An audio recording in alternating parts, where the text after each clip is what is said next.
Hello, good afternoon. Okay, as I'm sure you all have seen, there has been a few important foreign policy announcements over the last couple of days, and so we were unable to have a full briefing yesterday, and I wanted to make sure you all had an opportunity to ask some questions on all of our foreign policy news. So today we're happy to have here, join me at the podium, Mr. John Kirby, Admiral Kirby. And he likes to call me ma'am, so I call him Kirby. I'm sure he'll call you guys sir and ma'ams as well. He is the, as you all know, the National Security Council Coordinator for Strategic Communications. Not only does he have an extensive military background, but he also has experience at the State Department, and he is happy to take a few questions. Kirby, I'm going to leave you to it. And Thank you. Hi, everybody. Pardon me? Yeah, you too. Listen, just a note off the top. I think you saw the statement, but I think it's worth reiterating. The president had a very good call today with President Zelensky of Ukraine. It was an opportunity for President Zelensky to update President Biden on what's going on the battlefield, on the ground, and to talk to the president about Ukraine's security requirements and capabilities going forward. The president also obviously took this opportunity to inform President Zelensky that we're announcing today, I think you saw, $1 billion in additional security assistance to support Ukraine's armed forces in their brave defense of their country. Now, that includes a drawdown of security assistance valued up to $350 million. That's where the Department of Defense pulls from their stocks, as well as $650 million in equipment that's provided through the Ukraine Security Assistance Initiative funds. That's where the Pentagon will go out and procure material according in that amount to then just provide directly to Ukraine. So there are two different buckets of that $1 billion. Now, this is the 12th time that President Biden has authorized presidential drawdowns to help Ukraine defend its democracy, and that brings the total amount of security assistance that we provided to Ukraine to approximately $5.6 billion just since Russia launched its assault in late February, and then approximately $6.3 billion since the beginning of the Biden-Harris administration. The president also informed President Zelensky that the United States is going to send an additional $225 million in life-saving humanitarian assistance to help people inside Ukraine obtain safe drinking water, critical medical supplies, healthcare, food, shelter, and all kinds of other essential items. I think you all realize the scope of the numbers of internally displaced people just inside Ukraine, let alone the millions that have had to leave Ukraine. So since February 24th, the United States has now then provided more than $914 million in humanitarian assistance to address the needs of people in Ukraine and for those who have had to flee. So that's almost $1 billion just in humanitarian assistance. And with that, I'm ready. Okay, we have a question. Thank you, sir. You bet. And my question is more about the temperature in Europe surrounding as you guys are continuing to crank up aid. But today, President Macron said that at some point Ukraine's president will have to negotiate with Russia. And that seems quite different from what President Biden and many administration officials, including I think you have said, about the need of stressing not telling the Ukrainians what to do. Would the administration prefer the French and also other Europeans to sort of dial down the nudging? I think we'll let other foreign leaders speak for themselves and for their countries and for their national interests. I think that's appropriate. But nothing's changed about President Biden's view here is that nothing about Ukraine without Ukraine, and that Ukraine is a sovereign country. President Zelensky is the democratically elected leader of that country, and he gets to determine how this war ends. He gets to determine how he defines victory and how he gets at that outcome. Okay, just real quick, another small associated Russia question. Navalny confirmed today on Telegram that he was moved to a maximum security prison in Vladimir, I believe. Have you guys been able to confirm that? And second, is there any sort of response to the Russians moving them into even stricter confinement? Yeah, well, I don't think we're in a position to absolutely confirm the reports. Certainly, we're also in no position to refute them at this time. Obviously, Mr. Navalny's speaking for himself. But I would tell you, we continue to reiterate our demand for his immediate and unconditional release from being imprisoned over spurious charges after a sham trial. And the Russian authorities ought to immediately end their harassment and intimidation against him and his supporters, and again, continue to call for his immediate and unconditional release. Peter.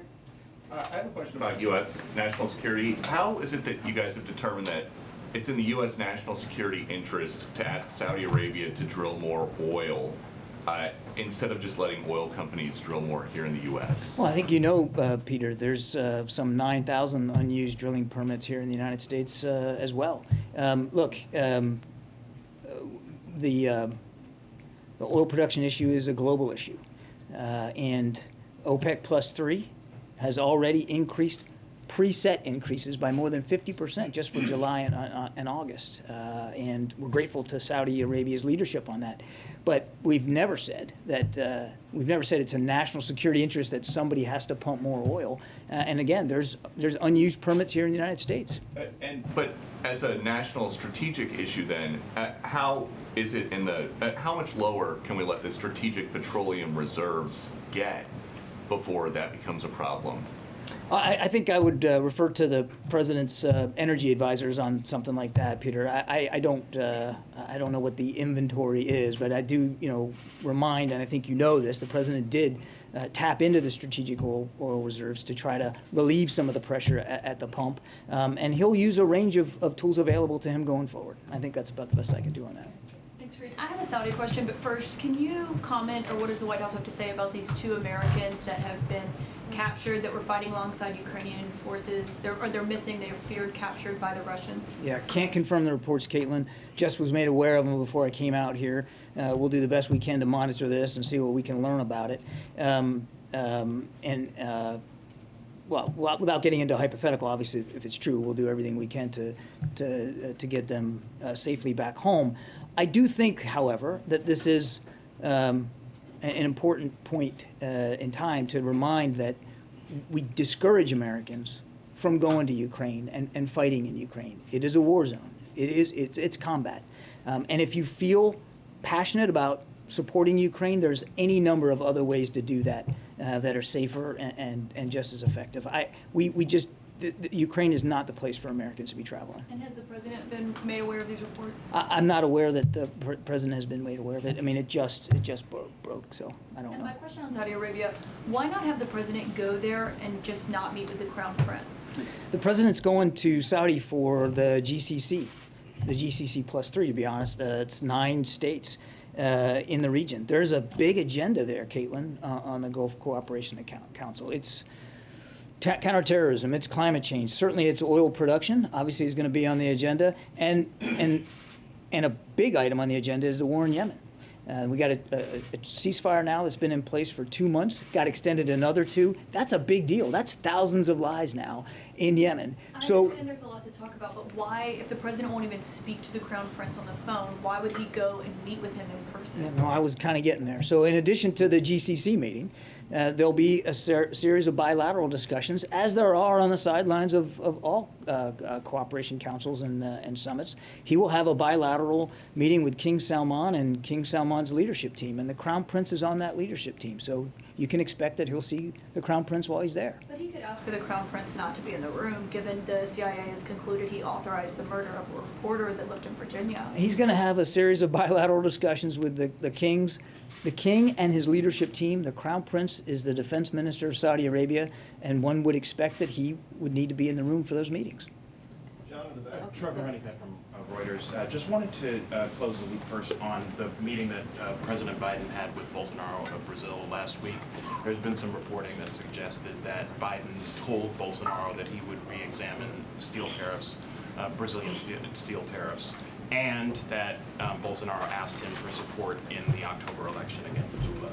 Are either of those things true? I think we gave a pretty fulsome readout of that meeting, the trip that Karine was on. I don't have anything more to add than what was in the readout. About those two Yeah, issues, but I'm not going to go beyond the read. And then on China tariffs, we know that that's something that the president is looking at. Could you talk a little bit about, one, the scope of the tariffs that he is looking at, and if you expect that that will be finalized by, say, the end of July? I would just go so far as to say is the president wants to make sure that if we have tariffs in place, that they're serving our interests and the interests of the American people. And he wants to make sure that as he reviews a tariff regime, that it's meeting those needs. And I think he's going to keep his mind open, but I don't have any more detail than that. I'll take some of them. Go ahead. Thanks very much. Two quick questions, please. One on following the latest Xi-Putin call, where apparently Xi was talking about expanding cooperation with the Russians. Has there been any sign so far, and do you see any sign coming that China is actually helping Russia militarily in any shape or form? No, we haven't seen any indication that there's been specific military assistance provided by China to Russia.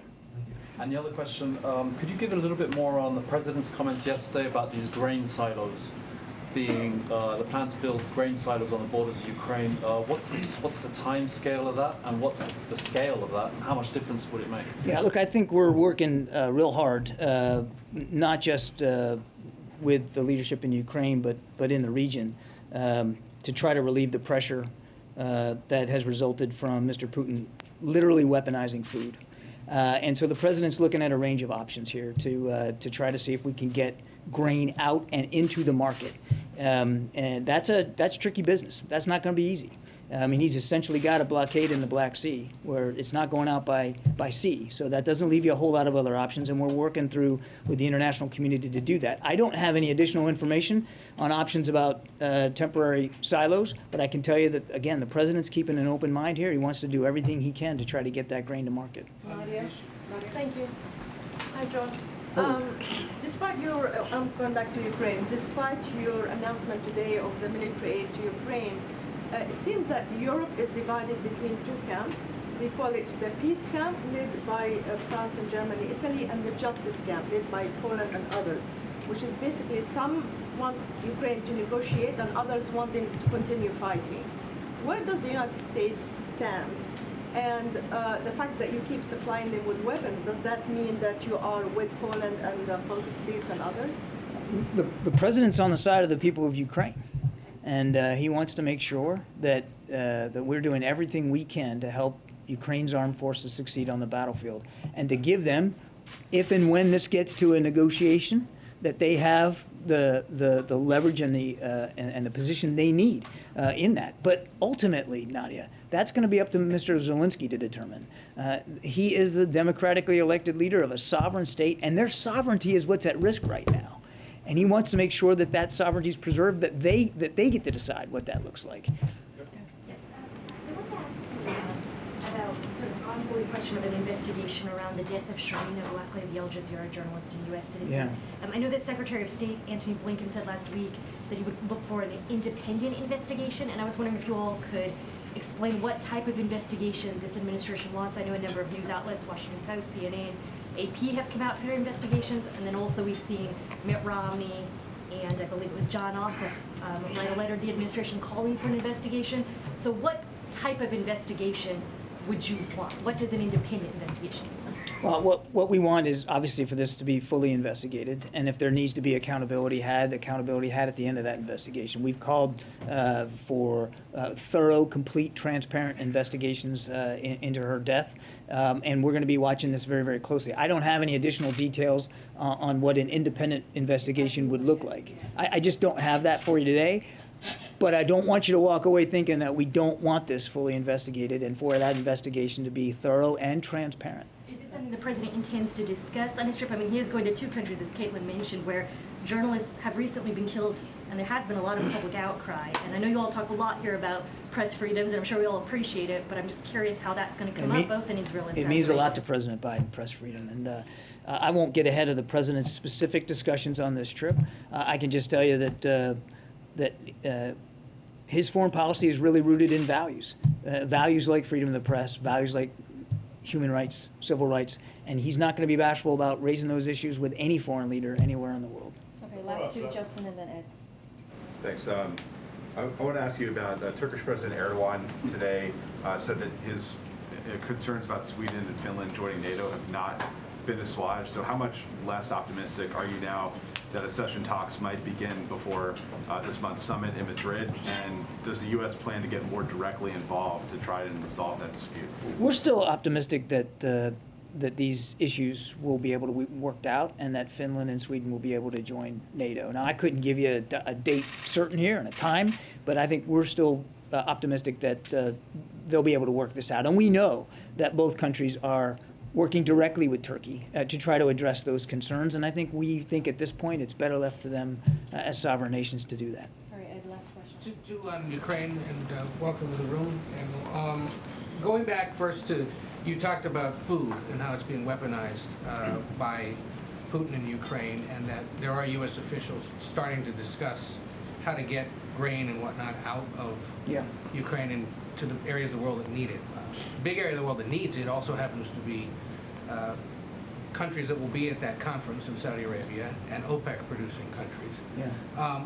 Can you say any more about what's being considered or what's being done potentially to get that out, and whether or to what extent that agreement stretches regionally beyond the Ukraine and the United States being concerned about it? What I can say is that we're working very hard inside the international community here to try to find solutions.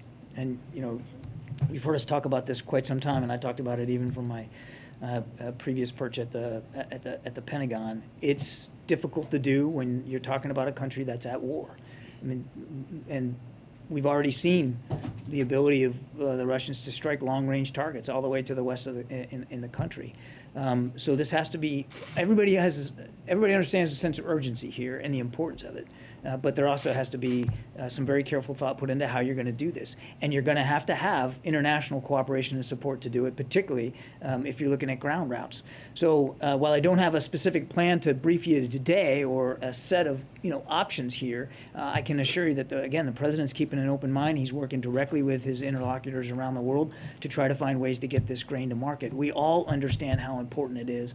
We're all mindful of the sense of urgency here, not just from an economic perspective, but from a humanitarian perspective. I mean, this is food. This is sustenance for people in their livelihoods. So we're working it really, really hard. Potentially, especially in North Africa and the Middle East. I mean, well, around the world certainly, but in the region and in North Africa. One other, you mentioned all the money that's being distributed and $1 billion more today. Does the White House currently foresee the need for Congress at some point to pass another major multi-billion-dollar aid package? I don't think we're there yet. I mean, we're just now beginning to spend on the $40 billion supplemental that Congress approved, and we're grateful for that, of course.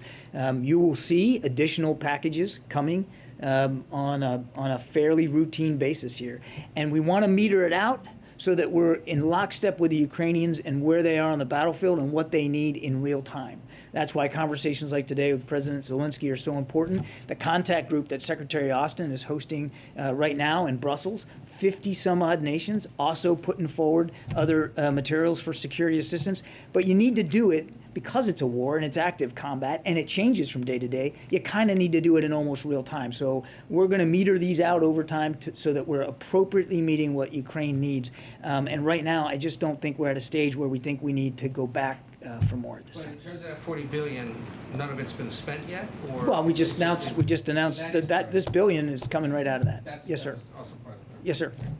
Is the president tracking negotiation in Ethiopia? We know that more people have died there than in Ukraine. You know what? I'm going to have to take that question, and we'll see if we can get you a better answer. I don't know. Thanks for coming. Thank you. All right. All right, guys. Okay, I have a couple of things for you at the top. Wanted to provide you an update on our work to lower gas prices for American people. As you know, the president has taken historic actions to address Putin's price hike at the pump. He is releasing a record 1 billion barrels of oil a day from the Strategic Petroleum Reserve. He has rallied our partners to join releasing an additional 240 million barrels of oil. He expanded access to E15, which will lower prices at thousands of gas stations, but oil companies need to step up too. And the president made that clear in a letter to major U.S. oil refiners today. And I have a chart behind me. In a time of global crisis, oil companies should be doing everything they can to expand capacity and lower cost at the pump. Instead, they are charging record profits at the expense of American families. The last time the price of crude oil was $120 a barrel, the price of gas was 425 cents a gallon. Today, it's about 75 cents higher. As you can see through the chart behind me here, that difference is a result of companies' record high profit margins for refining oil. Profit margins have tripled. You can see it right there at the end over here since the beginning of the year. So right here, as you see, diesel and gas. They should be putting those record profits into expanding refining capacity from back to pre-pandemic levels. President Biden is putting a spotlight on this and calling on oil refiners to invest those record profits to increase capacity so cost at the pump could come down.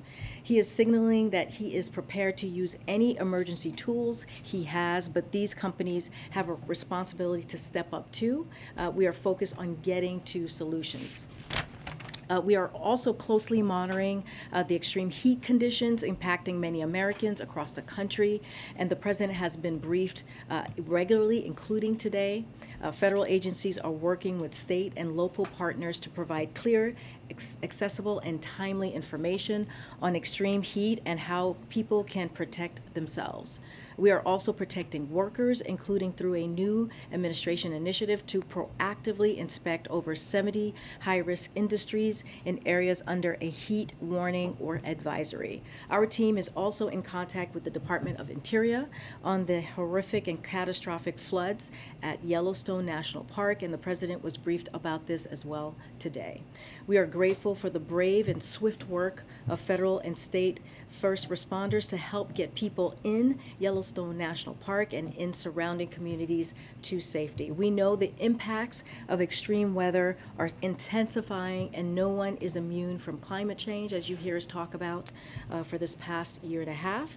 That is why President Biden has made tackling climate crisis one of his top priorities. Today, as well, we are also commemorating the 10-year anniversary of DACA, which President Biden considers one of his proudest accomplishments with President Obama when he was then vice president. President Biden shared a video message marking the anniversary, and Vice President Harris, the First Lady, and Ambassador Susan Rice are also hosting meetings with Dreamers and DACA recipients here at the White House. In 10 years, DACA has transformed the lives of hundreds of thousands of young people who were brought here as children who only know America as their home. Dreamers contribute to their community in ways big and small. They are on the front lines of the pandemic. Others are job creators and entrepreneurs. Many serve in our military. The president is committed to preserving and fortifying DACA, but as he said in his State of the Union address, we need to provide a pathway to citizenship for Dreamers, and he continues to call on Congress to pass a bill that does just that, and he would be ready to sign it right away. Finally, this is the last thing here. Following today's briefing, we know we have to gather at you all have to gather at 3:45, so try and take as many questions as possible. The president will sign an executive order advancing equality for LGBTQI+ individuals, which includes historic steps to support LGBTQI+ families and children. The EO directs federal agencies to address extreme legislative attacks, help put an end to conversion therapy, improve mental health care, and prevent youth suicide, launch a new initiative to protect foster youth, and prevent homelessness, and more.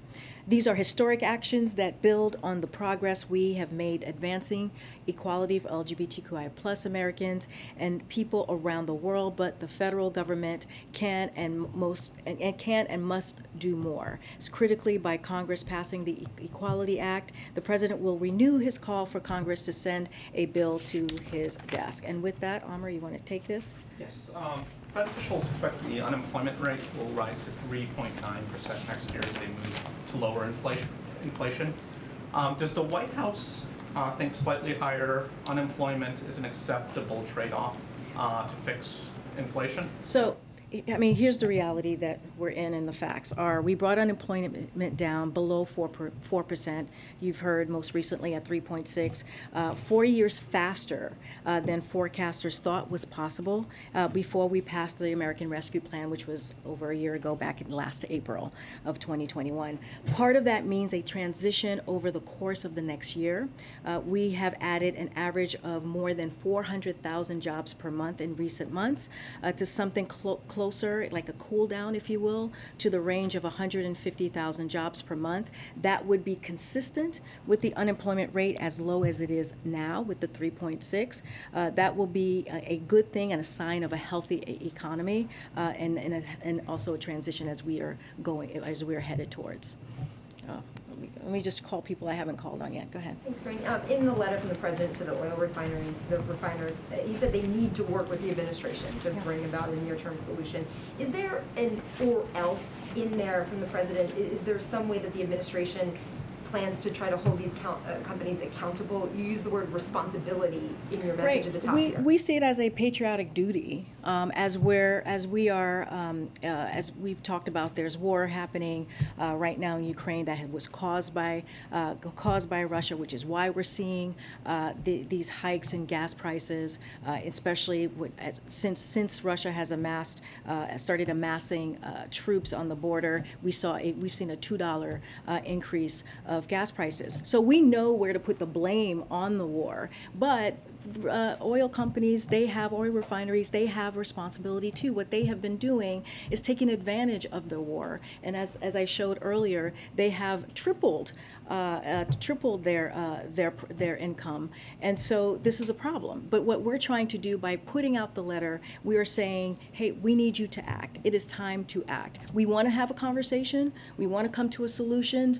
There is going to be a conversation later this week, I believe, with the Energy Department, and so that's going to happen. So this is basically a bit of a, hey, we want you to act. It's time to act. We have done our part with the Strategic Petroleum Reserve, the 1 million a day for the next 6 months, and so we need them to act. So that's where we are. We want to come to solutions, which is why we say we want to have that conversation, and we'll see where it goes from there. Is there something the president's considering to compel them, or a consequence if that does not I happen? don't have anything right now to preview as to what would come next, but what I will say is that we are calling on them to do the right thing, to be patriots here, and not to use the war as an excuse or as a reason to not put out a production, to not do the capacity that is needed out there, so that the prices can come down.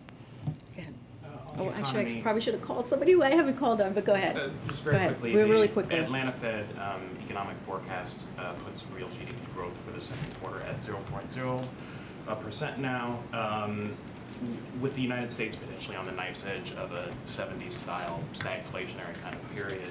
I'm curious about kind of your policy preferences. Do you expect that the administration will prioritize stimulus to get growth higher and curtail unemployment, or do you think that you will continue to favor deficit reduction to get inflation down? I mean, look, the president laid out in his Wall Street Journal op-ed very recently what he's doing, the points that he's taking to make sure that we are fighting inflation, attacking inflation. One of them is giving the Fed its independence and allowing them to deal with inflation under their purview. They have the best monetary policies to do that, and so we want to give that independence there. And of course, he has taken actions, as I said early on in the beginning of the briefing, on things that will help ease the cost for families. We understand gas prices are high. We understand the president understands what it means to have food prices. Again, that's connected to Putin's war against Ukraine and them attacking another country's sovereignty. That's what we're seeing happening there. And so we're going to continue to do everything that we can. We feel that we are in a transition right now from a historic economic growth recovery. And so going into that transition with stability and steady growth, we feel that's going to help with inflation. So we're going to just focus on the points that the president laid out in his op-ed. I'm going to move on so I can get other people.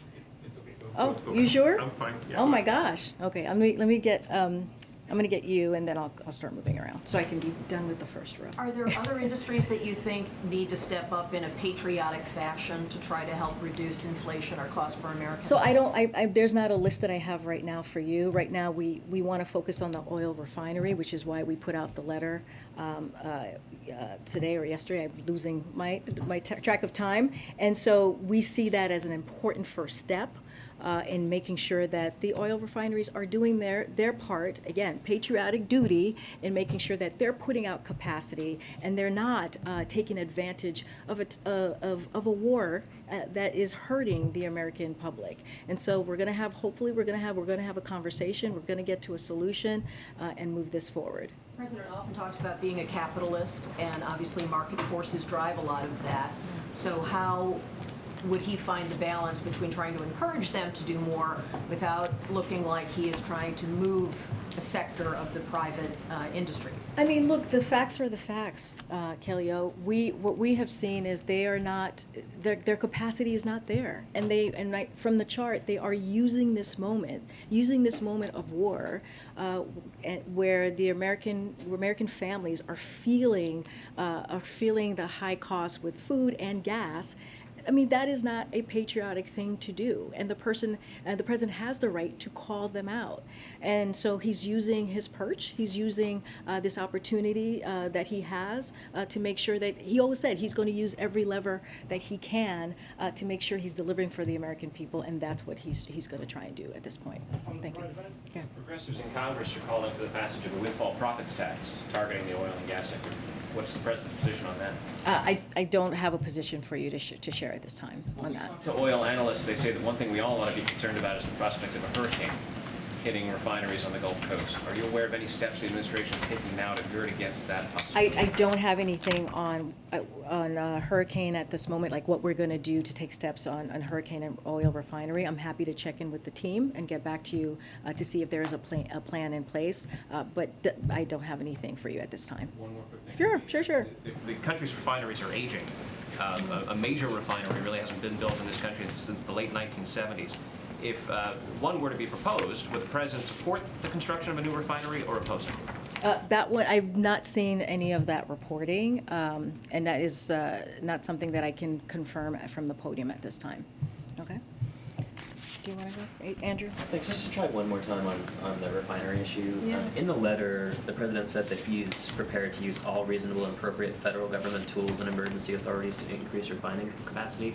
What are those tools exactly that he has? So, look, he is open to all reasonable uses of federal government's tools to increase output and lower cost at the pump, including emergency authorities like the Defense Production Act.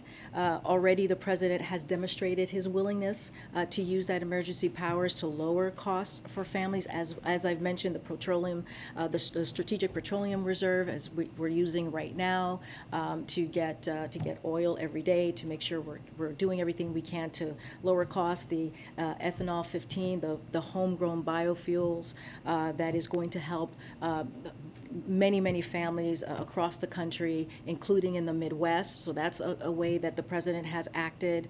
And so he is going to, he authorized the use of DPA to accelerate domestic production of key energy technologies as well. And so the letter, just to put in context for a second, the letter is intended to solicit companies' best ideas on how to increase capacity and how the government can help them do it in the spirit of the earnest and pragmatic dialogue. But we feel like this is a good step for us to move forward, and hopefully we'll come and get some So you're solutions. saying you could use the Defense Production Act to expand capacity?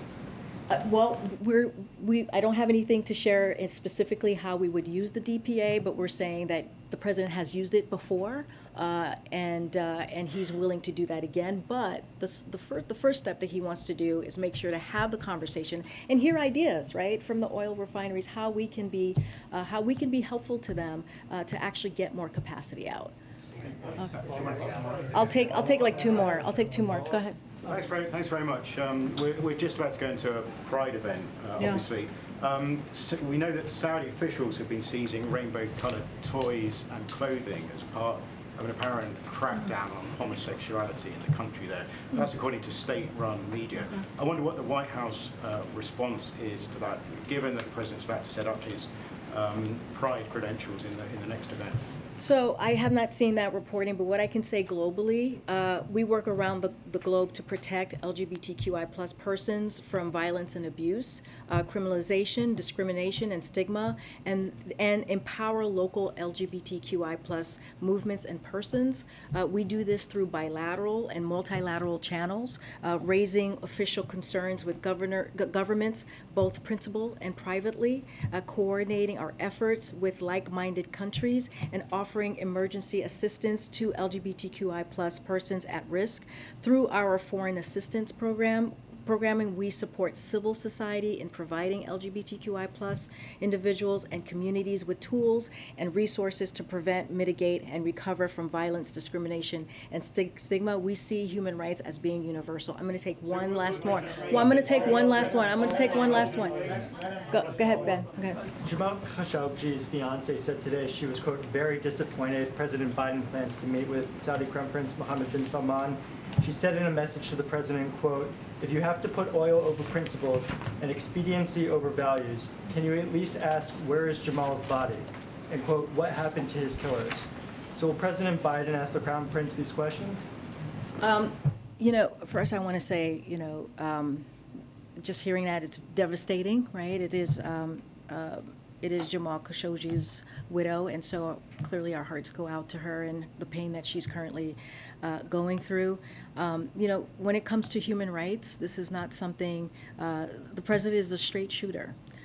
This is not something that he's afraid to talk about. He has those conversations, leader to conversations on a regular basis.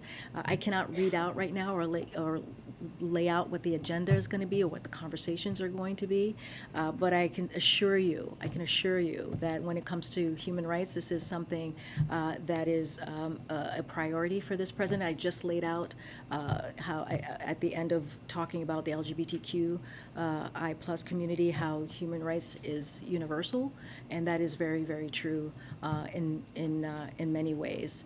And so once we have more to share, we'll share more about what the trip will look like. Okay, I have to go. I gotta go, guys. I gotta go, guys.